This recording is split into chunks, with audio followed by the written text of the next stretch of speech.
Hello बच्चों। Akhilesh teachers में आप सभी का स्वागत है। आज जो बात करेंगे हम क्या बात करने जा रहे हैं, रेस्पिरेशन, जो कि क्या है बहुत इंपॉर्टेंट है। किसके लिए इंपॉर्टेंट है? क्लास 10 बोर्ड के लिए बहुत इंपॉर्टेंट है क्या टॉपिक? ये शुरू करते हैं। तो रेस्पिरेशन क्या बहुत इंपॉर्टेंट है। तो वीडियो अच्छा लगता है तो वीडियो को लाइक कीजिए, कमेंट कीजिए, चैनल को सब्सक्राइब कीजिए, जिससे आपका रिविजन और बेहतर तरीके से होती रहे। तो यहाँ पर इंपॉर्टेंट पॉइंट क्या है कि रेस्पिरेशन है क्या। रेस्पिरेशन क्या होती है? एक तरह की प्रोसेस होती है जिसमें क्या रहेगा, जिसमें जो फूड होता है, फूड का क्या हो जाता है, फूड से एनर्जी का फॉर्मेशन होता है। क्या होता है? Utilize the food to get energy. Energy को ऑब्टेन करने के लिए हम फूड का ऑक्सीडेशन कर लेते हैं। तो उसी प्रोसेस को क्या बोल देते हैं हम? रेस्पिरेशन बोल देंगे। क्या बोल देंगे? रेस्पिरेशन बोल देंगे। रेस्पिरेशन है कैसी?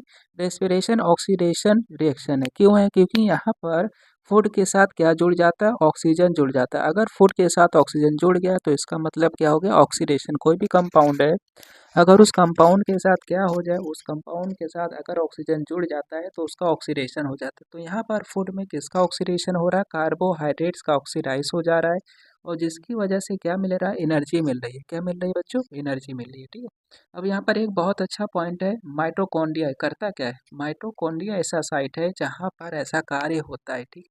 तो यहाँ पर एनर्जी रिलीज होती है। एनर्जी क्या होती है? रिलीज होती है। क्या? अब ये एनर्जी जो रिलीज होती है किस फॉर्म में रिलीज होती है? एटीपी के फॉर्म में रिलीज होती है। किसके फॉर्म में? एटीपी। पूछ लेता है एटीपी का फुल फॉर्म बताइए। तो एटीपी का फुल फॉर्म क्या होता है? एडेनोसिन ट्राइफॉस्फेट होता है। क्या होता है? एडेनोसिन ट्राइफॉस्फेट होता है। ठीक है। अब एटीपी जो होता है ये कहाँ स्टोर होता है? माइटोकॉन्ड्रिया में। पूछ लेता है कि पावर हाउस ऑफ सेल बताइए, पावर हाउस ऑफ सेल। तो पावर हाउस ऑफ सेल कौन है? Power house. तो पावर हाउस ऑफ जो सेल है वो कौन है? वो है माइटोकॉन्ड्रिया। कौन है बच्चों? माइटोकॉन्ड्रिया। यहीं पर एनर्जी रिलीज होती है। ठीक है। अब आगे और अगर हम बात करें तो आगे पॉइंट क्या है हमारा? आगे पॉइंट है कि स्टेप ऑफ रेस्पिरेशन। रेस्पिरेशन की कौन कौन सी स्टेप होती है? सबसे पहले क्या होता है? जो भी हम खाना खाते हैं उस खाने का क्या होगा? डाइजेशन होगा, एब्जॉर्प्शन होगा। ठीक है।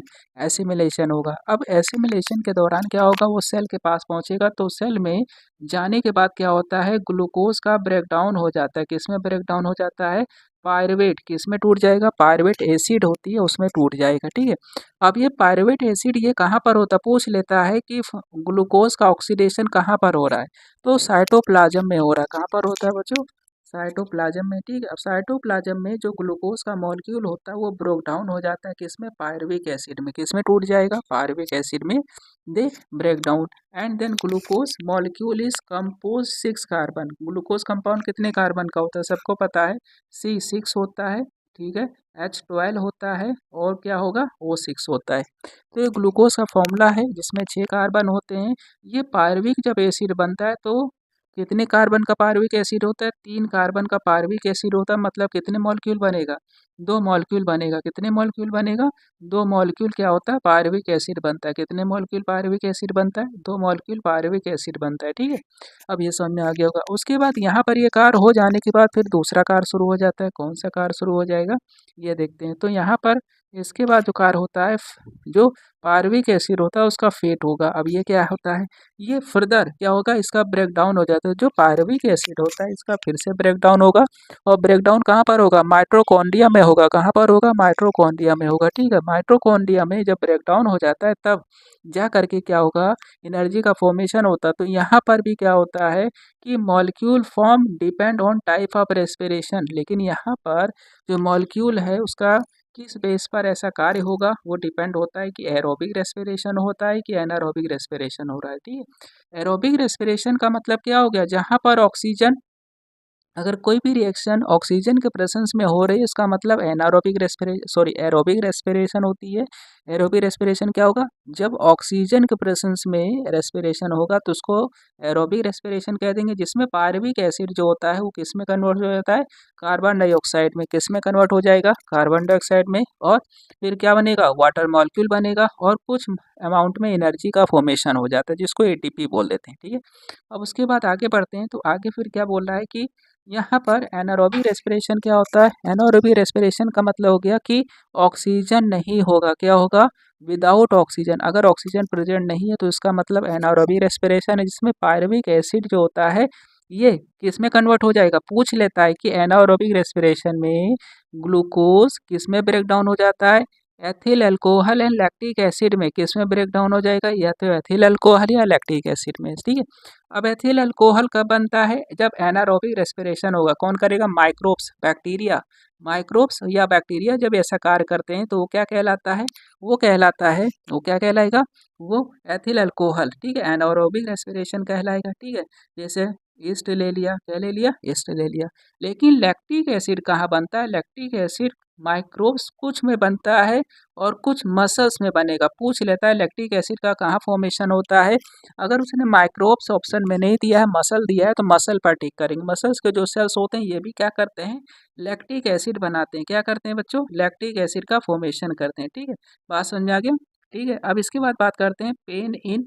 कभी कभी देखा होगा कि रनिंग कर रहे हैं, एक्सरसाइज कर रहे हैं, तो लेग्स मसल्स में पेन होना शुरू हो जाता है। ऐसा क्यों है, क्योंकि यहाँ पर जब भी हम फास्ट रन करते हैं तो एक्सपीरियंस करते हैं throbbing pain in the leg by muscles. जो मसल्स होती हैं लेग की, वो क्या हो जाती है, उनमें पेन होने लगेगा, दर्द होने लगता है, बिकॉज ऑफ एनारोबिक रेस्पिरेशन। क्यों, क्योंकि वहाँ पर ऑक्सीजन नहीं है। जब ऑक्सीजन है नहीं तो क्या होगा, एनारोबिक रेस्पिरेशन होगा।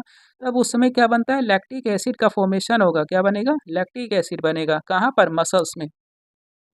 तो जिसकी वजह से एनर्जी, अब वो अगर कोई भी रनिंग कर रहा है, एक्सरसाइज कर रहा है, रन कर रहा है, तो उसको क्या चाहिए, एनर्जी चाहिए।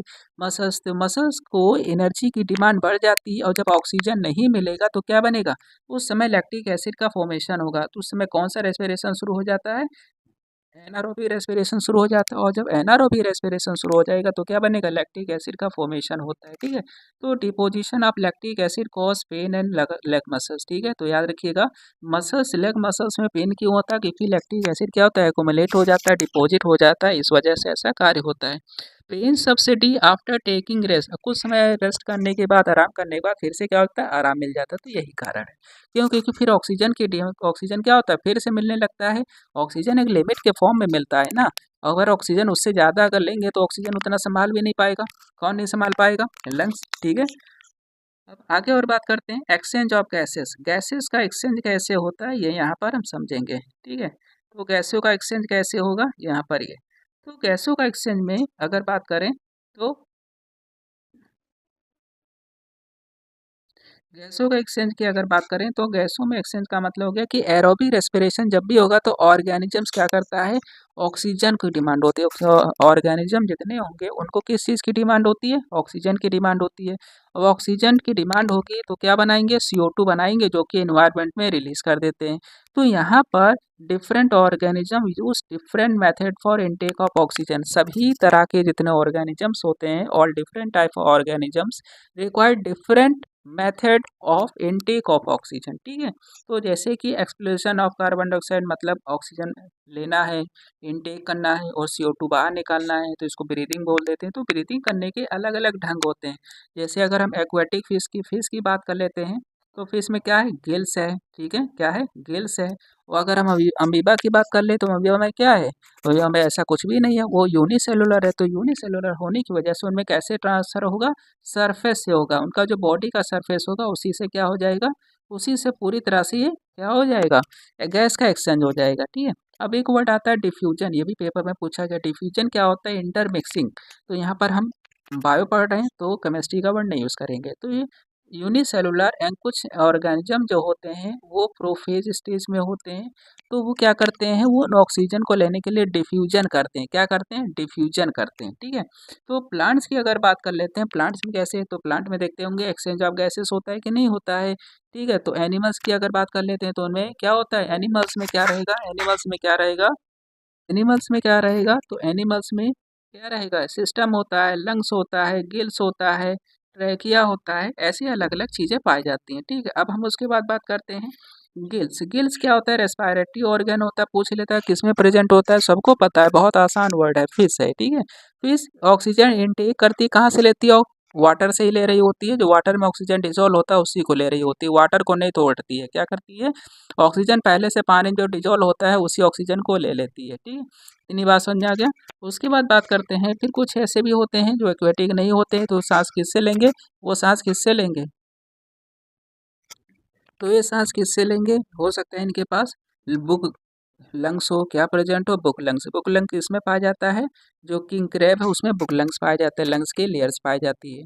अगर इंसेक्ट की बात करते हैं तो इंसेक्ट में अगर हम बात करें तो इंसेक्ट में कैसे होगा, जैसे काकरोच ले लेते हैं और मधुमक्खी ले लिया, बी ले लिया, तो उनके देखते हो कि पीछे का जो एब्डोमेन हिस्सा होता है वो हिलता डुलता रहता है, क्योंकि उनके पास क्या होता है, छोटे छोटे होल्स प्रेजेंट होते हैं जिनको क्या बोलते हैं, ट्रैकिया बोलते हैं।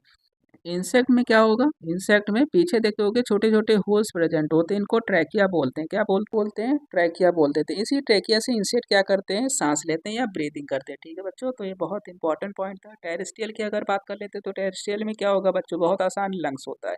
तो टेरेस्ट्रियल जितने ऑर्गेनिजम्स होते हैं उनमें क्या होगा, लंग्स प्रेजेंट होता है। वो लंग्स क्या करेंगे, ऑक्सीजन को क्या करते हैं, एक्सचेंज कराते हैं। तो यहाँ पर लंग्स का फंक्शन क्या है, एक्सचेंज करना। क्या किस चीज़ को एक्सचेंज करना है, एक्सचेंज गैस को एक्सचेंज करना है। किस चीज़ को एक्सचेंज करना है, गैस को। ठीक है, तो एक तरफ से CO2 लेंगे, सॉरी ऑक्सीजन लेंगे और CO2 क्या करेंगे, इन्वायरमेंट में क्या कर देंगे, रिलीज कर देंगे। तो ये प्रोसेस लगातार चलती रहती है। ठीक है, तो यहाँ पर आज का वीडियो बच्चों यहीं पर समाप्त होता है। तो वीडियो अच्छा लगा तो वीडियो को लाइक कीजिए, कमेंट कीजिए, चैनल को सब्सक्राइब कीजिए, इससे हर वीडियो का नोटिफिकेशन आपको पास क्या लगातार मिलता रहे। और भी इससे रिलेटेड वीडियो देखने के लिए हमारे चैनल पर सब्सक्राइब कीजिए। नेट की प्रिपरेशन है वो भी, अगर PYQ क्वेश्चन हो गया, UP PCS हो गया, इन सब से रिलेटेड भी वीडियो जो होता है यहाँ पर अपलोडेड होता है, जो कि आपकी तैयारी क्या कर सकती है, बेहतर बना सकती है। तो वीडियो बच्चों आज का यहीं पर समाप्त होता है।